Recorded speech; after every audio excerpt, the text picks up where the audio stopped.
americano cuando era necesario profesionalizar cada uno de los estamentos del ejército para poder enfrentar actividades bélicas, tan sencillo como eso.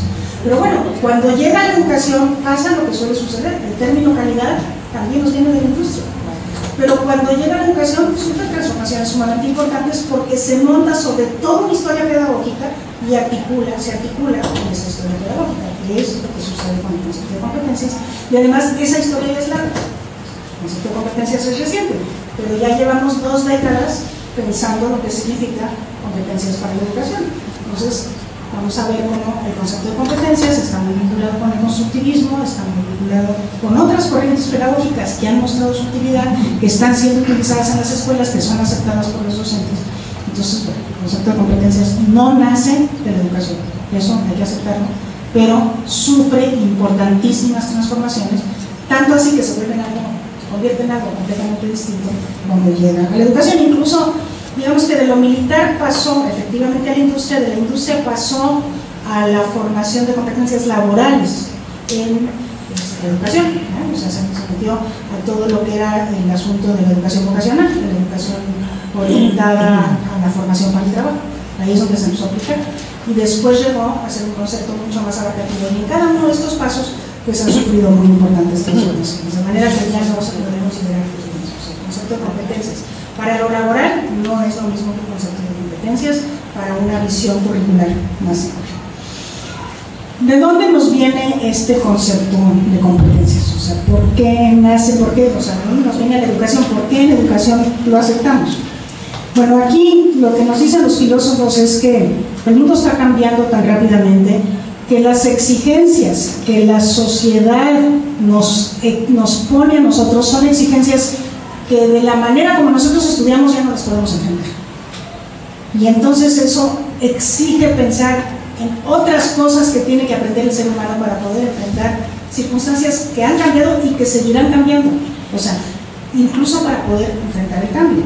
Y entonces viene la teoría de la complejidad, ¿no? Este asunto de que el mundo se hace cada vez más complejo y que esas habilidades curriculares con las que todos nosotros aprendimos o disciplinarias, ¿no?, ya no están dando el ancho para poder enfrentar estos cambios. Y desde este punto de vista, una de las cosas que empieza a perder sentido, parte de la complejidad, es la transmisión de conocimientos. La transmisión empieza, ya se desmorona porque dicen que en el siglo XX se produjeron tantos conocimientos como en toda la historia previa de la humanidad. Y bueno, es evidente que esos conocimientos, si antes del siglo XX uno podía elegir los conocimientos básicos fundamentales dentro de un universo relativamente manejable de conocimientos, en el siglo XX y sobre todo hacia finales ya no se puede, porque elegir una determinada cantidad de conocimientos para meter a un currículum implica dejar fuera la gran mayoría de los conocimientos generados por el mundo. Implica dejarlos fuera porque son demasiados, ya no los podemos abarcar. ¿Quién decide qué cosa entra en el currículum y qué cosa se queda fuera? Quien sea que decida, pues es muy arbitrario, porque lo que va a dejar fuera es demasiado. Entonces, cada vez se vuelve más arbitraria la decisión de qué entra en el currículum y qué se queda fuera. Esa es una razón. Otra razón muy importante es que, bueno, antes el conocimiento estaba ubicado en ciertos lugares, ¿verdad? O sea, lo tenían los docentes, los maestros tenían el conocimiento, estaba en las bibliotecas, lo tenían los científicos, estaba en los laboratorios, y ya en los sabios de las comunidades, y ya. Y ahora el conocimiento está, en teoría, democratizado porque está disponible a todos con una cosita de estas que se conecta a internet. Teóricamente, ¿verdad? Todavía hay una brecha digital inmensa, pero teóricamente el conocimiento está disponible. Entonces ya la transmisión de conocimientos en la escuela ya no es el repositorio de los conocimientos. El repositorio fundamental de los conocimientos no es la escuela ni el docente ni la biblioteca, es el internet. Y entonces la transmisión de conocimientos desde esa perspectiva tiene sentido. Y la tercera razón es el cambio de los conocimientos. Cuando nosotros íbamos a la escuela, nos aprendíamos algo, lo contestábamos repetíamos, digamos, para contestar una prueba, nos daban una calificación y nos quedábamos muy contentos pensando que eso nos iba a servir para el resto de la vida. Y eso ya no es cierto. O sea, el conocimiento que aprendemos hoy, a lo mejor mañana ya es obsoleto. O sea, el cambio en conocimiento por el avance científico y tecnológico está siendo muy rápido. Entonces, cuando nosotros tratamos de agarrar un conocimiento y plasmarlo en un currículum, en un libro de texto, pues a lo mejor ya cuando lo estamos plasmando está siendo obsoleto. Entonces, eso pone en crisis, mete en crisis al modelo de transmisión de conocimientos, que es el modelo con el que todos aprendimos. La vida de la escuela a aprender conocimientos, a acceder a conocimientos. Y entonces, ahora lo que importa no es el conocimiento, es el desarrollo de la persona, el desarrollo integral de la persona, que implica sí conocimientos obviamente, pero sobre todo la capacidad de acceder a esos conocimientos por su propia cuenta, con autonomía, ¿no? Las habilidades, el desarrollo de habilidades, las básicas que siempre serán necesarias, y las básicas no son básicas porque son primero, porque las habilidades básicas las seguimos desarrollando a lo largo de la vida, nunca dominamos la lectura y escritura por completo.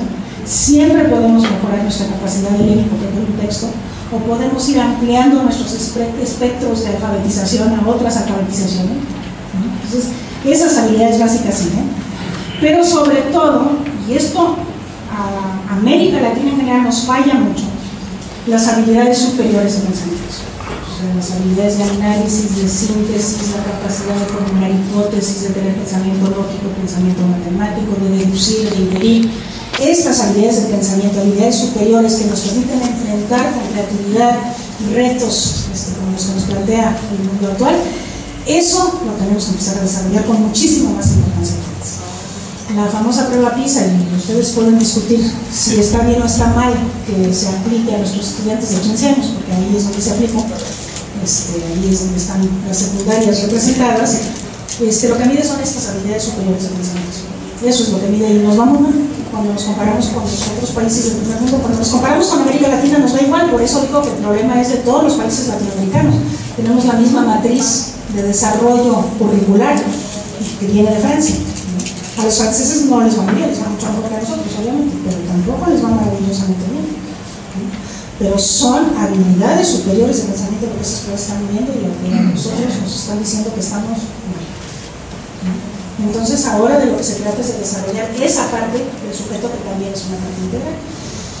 Y algo que antes no estaba tan presente en el espectro de lo que tendría que hacer la escuela, y que ahora está más presente que nunca, en el mundo entero, es la formación valoral.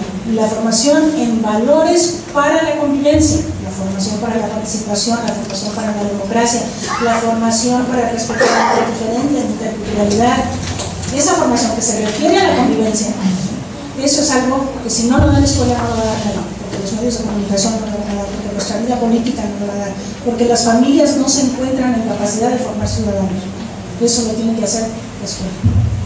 Y de alguna manera la escuela le ha venido respondiendo a esta exigencia social de que se haga cargo de eso, porque ya se vio que si la escuela no se hace cargo, no hay otra agencia en la sociedad capaz de hacerlo con intencionalidad, con sistematicidad y con transparencia.